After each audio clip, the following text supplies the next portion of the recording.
Hello बच्चों, आज हम लोग क्लास 7 हिंदी प्रतिभा के अंतर्गत पृथ्वीराज चौहान नाटक का अध्ययन करने वाले हैं। तो पृथ्वीराज चौहान एक ऐतिहासिक नाटक है। 12वीं सदी में जब गजनी का सुल्तान मोहम्मद गौरी भारत पर धावा बोलता है तो उसका सामना पृथ्वीराज चौहान से होता है। प्रस्तुत नाटक इन्हीं दो पात्रों पर आधारित है। सबसे पहले हम लोग नाटक के पात्रों के विषय में जानते हैं। पृथ्वीराज चौहान दिल्ली का शासक, मोहम्मद गौरी गजनी का सुल्तान, चंद बरदाई पृथ्वीराज चौहान के अच्छे मित्र व राजकवि, जयचंद कन्नौज के राजा, संयोगिता जयचंद की पुत्री, गौण पात्र के रूप में पृथ्वीराज चौहान के दूत, जयचंद का सेनापति, गौरी के मंत्री, सिपाही व सेवक हैं। अब हम लोग पहले भाग के सारांश की ओर चलते हैं। पहले भाग में गजनी का सुल्तान मोहम्मद गौरी दिल्ली का खजाना लूटने की योजना बनाता है। वह चाहता है भारत की तरह गजनी भी सोने की चिड़िया बन जाए।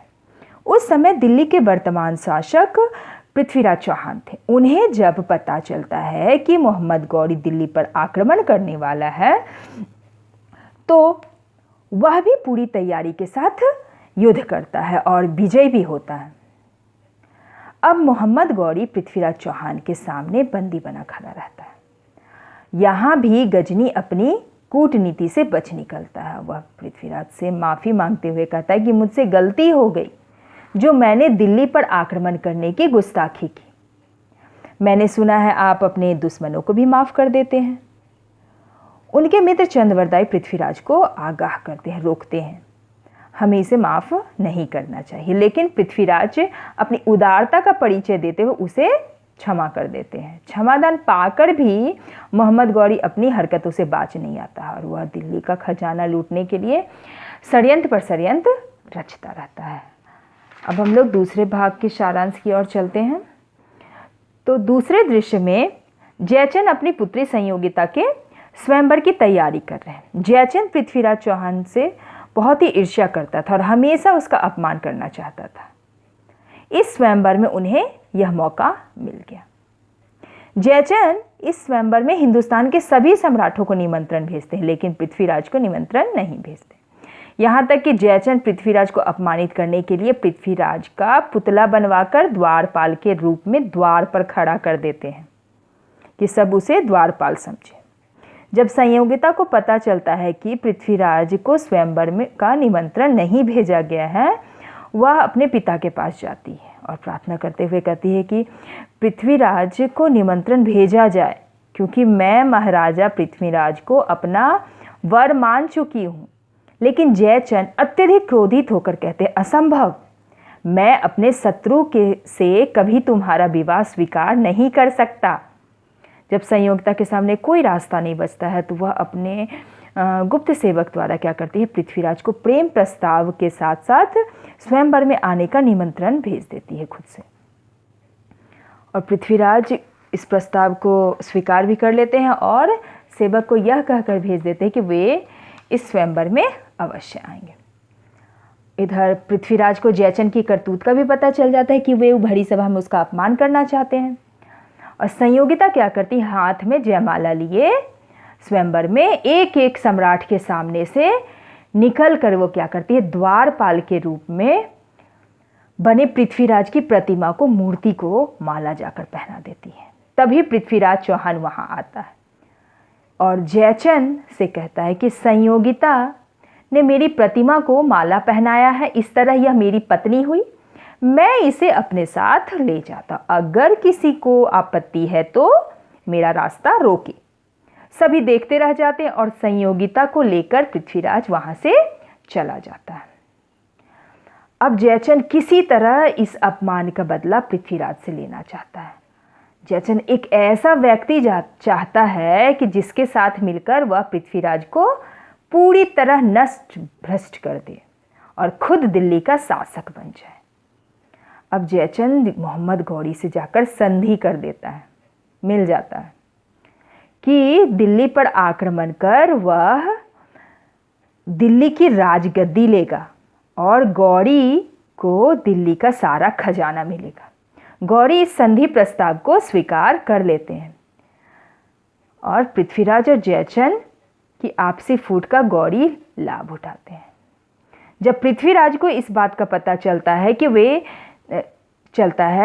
तो वे जयचंद पे पहले तो बहुत क्रोधित होते हैं और फिर युद्ध की तैयारी में लग जाते हैं। लेकिन इस बार पृथ्वीराज को हार का मुख देखना पड़ता है और पृथ्वीराज को बंदी बना लिया जाता है। जब जयचंद संधि के प्रस्ताव के अनुसार दिल्ली की राजगद्दी गौरी से मांगता है तो इनाम के रूप में मोहम्मद गौरी उसको बंदी बना लेता, कैद कर लेता है। और मोहम्मद गौरी उसको कहता है कि जो अपने देश से गद्दारी कर सकता है वह किसी से भी गद्दारी कर सकता है। जयचंद को चौराहे के बीचों बीच मारकर लटका दिया जाता है और गद्दार जयचंद लिख दिया जाता है। इस तरह से हम तीसरे भाग की ओर जाते हैं। नाटक के तीसरे भाग में गौरी के दरबार में पृथ्वीराज चौहान खड़ा है। जंजीर में जकड़ पृथ्वीराज चौहान को गौरी अनेक कटु वचन बोलते हैं। गौरी जो है ललकारते हुए बहुत सारा कटु वचन बोलता है और कहता है कि मुझे आज तुम्हें इस तरह बंदी बना देख बहुत खुशी मिल रही है, अति प्रसन्नता हो रही है। और यह सुनकर पृथ्वीराज आंखें तरेर कर, अपनी आंखें फाड़ कर गौरी को देखता है। यह देख गौरी क्रोधित हो जाता है और गर्म सलाखों से क्या करता है, पृथ्वीराज की दोनों आंखें फोड़वा देता है। जब चंद्रवरदाई को यह बात पता चलती है वह गौरी के पास जाकर कहता है कि जिस पृथ्वीराज ने तुम्हें बार बार क्षमा दान दिया था उसके साथ तुमने ऐसा बर्ताव किया, ऐसा व्यवहार किया। बस क्या था, गौरी उसे भी बंदी बनाकर पृथ्वीराज के कैद खाने में भेज देता है, दोनों को एक ही कैद खाने में। जब चंद्रवरदाई से पृथ्वीराज मिलते हैं पहले तो उन्हें अपनी की गई गलती का बहुत पछतावा होता है और फिर चंद्रवरदाई से वो कहते हैं कि अगर एक बार उसे मौका मिल जाए तो मैं गौरी को उसके किए की सजा दे दूंगा। और उन्हें यह अवसर बहुत जल्द मिल जाता है। मोहम्मद गौरी तीरंदाजी के खेल का आयोजन करता है और गौरी के पास चंद्रवरदाई ये प्रस्ताव लेकर जाते हैं कि वे पृथ्वीराज को उसमें हिस्सा लेने का एक मौका दें।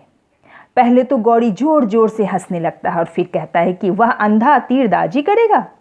गौरी यह कहकर पृथ्वीराज को स्वीकृति देता है कि अगर उसने सही निशाना नहीं लगाया तो पृथ्वीराज के साथ तुम्हें भी मृत्युदंड दे दूंगा।